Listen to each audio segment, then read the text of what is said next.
Halo, Assalamualaikum warahmatullahi wabarakatuh.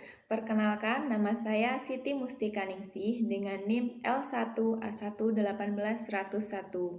Saya dari Fakultas Pertanian, Program Studi Kehutanan, Universitas Jambi. Kali ini saya akan menyampaikan mengenai Sistem Silvikultur Tebang Pilih Tanam Indonesia atau TPTI. Permintaan akan kayu bulat setiap tahunnya selalu mengalami peningkatan. Umumnya, permintaan tersebut dapat dipenuhi oleh hutan produksi. Namun, apakah produksi kayu bulat hanya bisa didapat dari hutan produksi?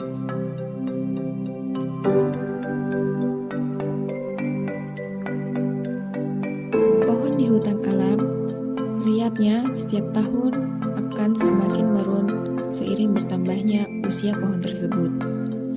Kualitas pohon juga akan menurun karena pohon yang telah tua akan rawan terserang hama dan penyakit.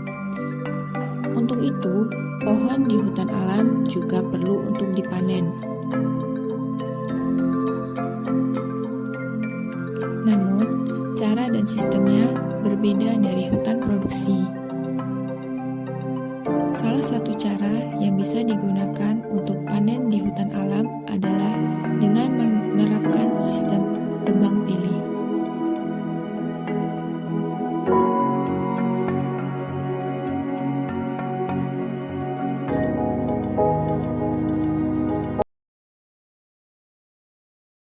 Baik, pembahasan pertama akan saya awali dengan sejarah terbentuknya sistem tebang pilih di Indonesia.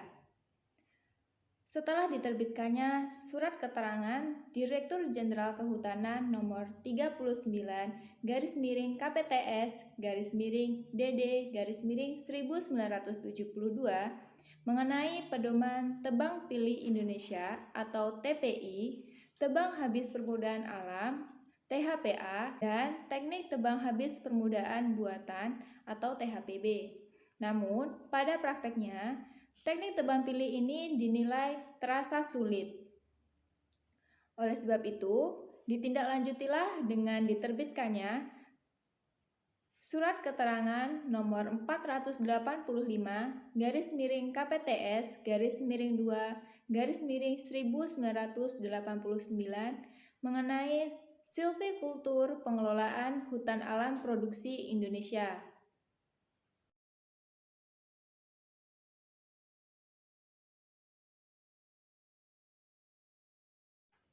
Surat keterangan tersebut kemudian ditindaklanjuti dengan Surat Keterangan Direktur Jenderal Pengusahaan Hutan Nomor 564 KPTS strip 4 BPHH 1989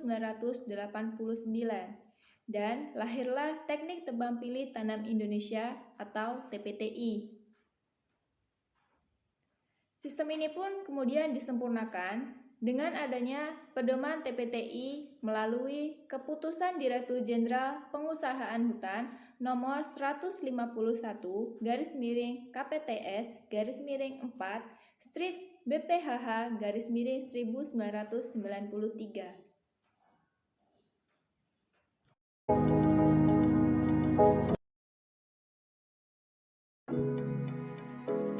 Baik, memasuki pembahasan yang pertama, yaitu dasar terpilihnya sistem silvikultur tebang pilih tanam Indonesia.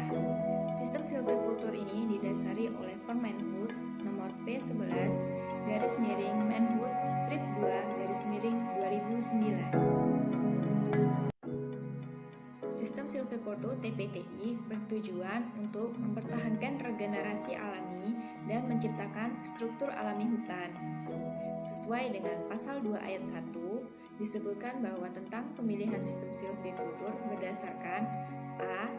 Umur tegakan dan B. Sistem pemanenan. Dan di pasal 6 disebutkan bahwa sistem TPTI diterapkan pada hutan perawan atau virgin forest dan areal bekas tebangan atau lodge over area pada areal izin usaha pemanfaatan hasil hutan kayu sesuai dengan rencana kegiatan usaha pemanfaatan hasil hutan kayu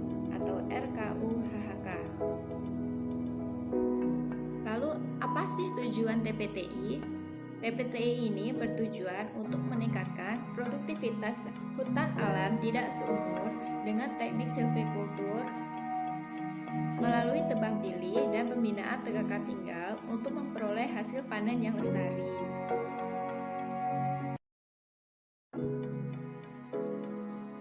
Baik, yang selanjutnya adalah prinsip-prinsip silvikultur TPTI. Yang pertama, silvikultur diterapkan pada tegakan tidak seumur, dan yang kedua, menggunakan teknik tebang pilih, dan yang ketiga, meningkatkan riap sebagai aset. Apa itu riap? Riap dapat didefinisikan sebagai pertambahan volume pohon atau tegakan per satuan waktu tertentu. Dan prinsip TPTI yang terakhir yaitu untuk mempertahankan keanekaragaman hayati.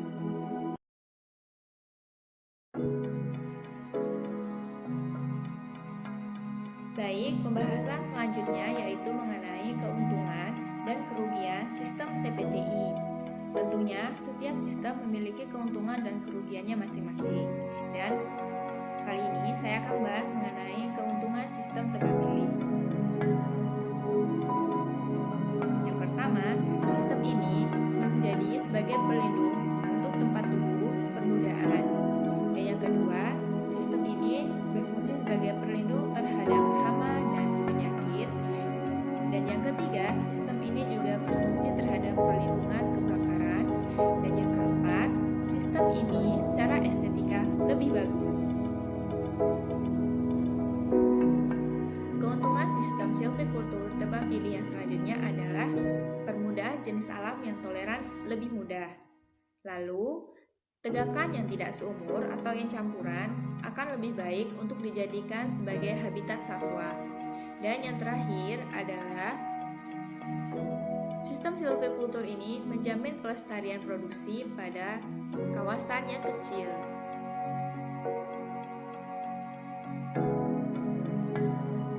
Setelah kita membahas mengenai keuntungan sistem silvikultur TPTI, yang selanjutnya kita akan bahas mengenai kerugian sistem silvikultur tebang pilih.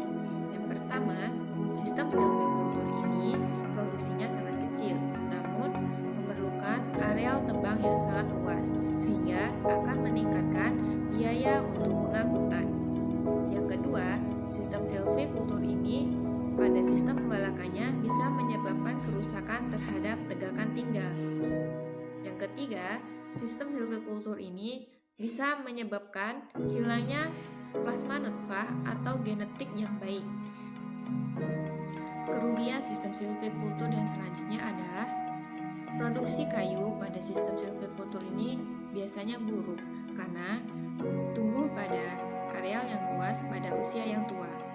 Yang terakhir, permudahan alam relatif lebih sulit diatur, misalnya pada areal, luasan, jarak tanam, serta pada proses pemeliharaannya. Pembahasan yang selanjutnya adalah tahapan dan tata waktu TPTI. Di dalam TPTI terdapat 11 tahapan, yaitu yang pertama, pembukaan wilayah kerja. Yang kedua, inventarisasi tegakan sebelum penebangan. Yang ketiga, pembukaan lahan. Yang keempat, penebangan. Yang kelima, pembebasan. Yang keenam, inventarisasi tegakan tinggal. Yang ketujuh, pengadaan bibit. Yang kedelapan, penanaman. Yang kesembilan, pemeliharaan pertama. Yang kesepuluh, pemeliharaan lanjutan. Dan yang ke-11 adalah perlindungan dan penelitian.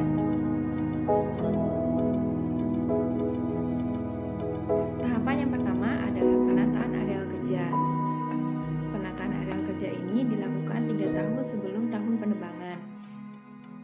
Adapun kegiatannya adalah menata wilayah menjadi bagian-bagian blok tertentu sesuai dengan kondisi di lapangan. Tentunya, pembukaan wilayah ini berpedoman kepada Rencana Kegiatan Usaha Pemanfaatan Hasil Hutan Kayu atau RKUPHHK. Tahapan selanjutnya setelah pembukaan areal kerja adalah inventarisasi tegakan sebelum penebangan. Kegiatan ini dilakukan 2 tahun sebelum tahun penebangan. Dan pada praktek di lapangan, kita akan menentukan mengukur, mencatat, menilai, serta menandai mana pohon yang akan ditebang dan mana yang harus dilindungi. Bukan hanya mencatat potensi pohon, namun kita juga harus mencatat potensi lingkungan. Kita harus mengetahui bagaimana kondisi di lapangan, serta mengetahui mana kawasan yang tidak boleh ditebang.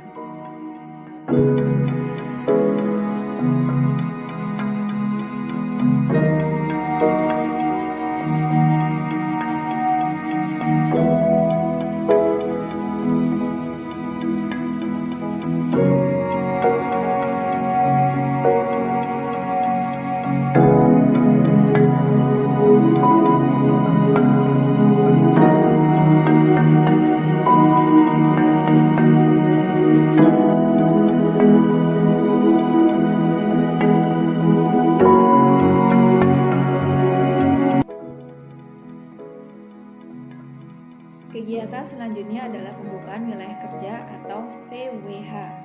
Kegiatan ini dilakukan 1 tahun sebelum tahun penebangan. Prinsip kegiatan pembukaan wilayah kerja adalah efisien, tertib, dan ramah lingkungan. Pembukaan PWH ini disesuaikan dengan hasil inventarisasi tegakan sebelum penebangan dan disesuaikan pula dengan blok yang telah dibuat pada saat pembukaan areal kerja. Pada pembuatan PWH, kita akan menentukan jalan angkutan, jalan syarat, base camp, penampungan kayu, serta pondok kerja, dan lain sebagainya yang menunjang proses penebangan.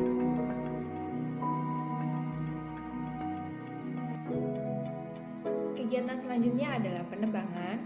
Penebangan ini berprinsip haruslah efektif, efisien, dan ramah lingkungan. Penebangan didasarkan oleh peta sebaran pohon yang telah disahkan menurut RKT.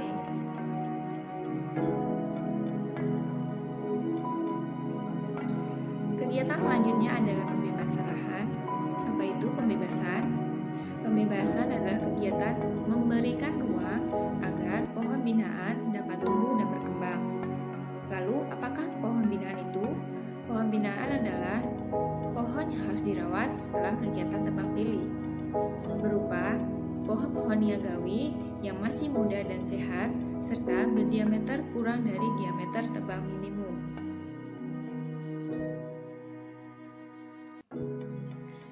Kegiatan selanjutnya adalah inventarisasi tegakan tinggal, dilakukan 2 tahun setelah tahun penebangan.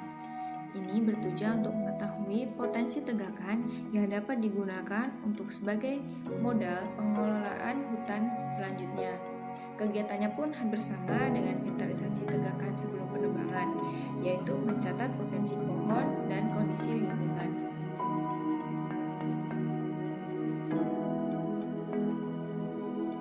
Kegiatan selanjutnya adalah pengadaan bibit. Pengadaan bibit ini bertujuan untuk menyediakan bahan tanah untuk kegiatan rehabilitasi. Diusahakan bibit yang digunakan adalah yang berjenis sama dengan tumbuhan yang ditebang. Bibit ini bisa berasal dari biji, cabutan alam, atau stek.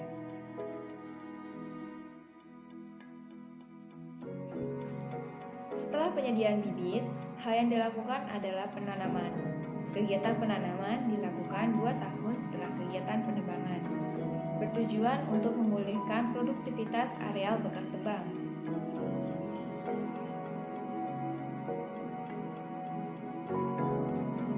Kegiatan selanjutnya adalah pemeliharaan pertama, dilakukan 3 tahun setelah masa penebangan, bertujuan untuk meningkatkan riap pohon dan menghilangkan tanaman yang mengganggu pertumbuhan pohon. Kegiatan selanjutnya adalah pemeliharaan lanjutan, yaitu kegiatan pembebasan kedua dan ketiga. Kegiatannya pun hampir sama, yaitu membersihkan pohon binaan dari tanaman pengganggu sehingga pertumbuhannya dapat optimal. Dilakukan pengulangan seperlunya.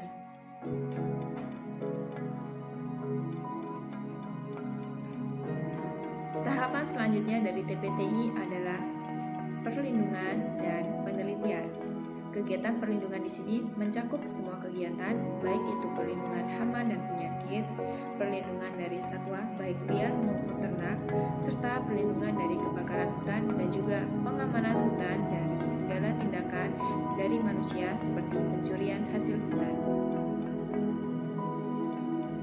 Kegiatan terakhir yaitu penelitian dan pengembangan, merupakan kegiatan pengamatan dan pemantauan tegakan hutan mencakup semua aspek, baik itu teknis, ekologi, ekonomi, serta sosial, untuk meningkatkan produktivitas dan keanekaragaman hayati pada tegakan hutan.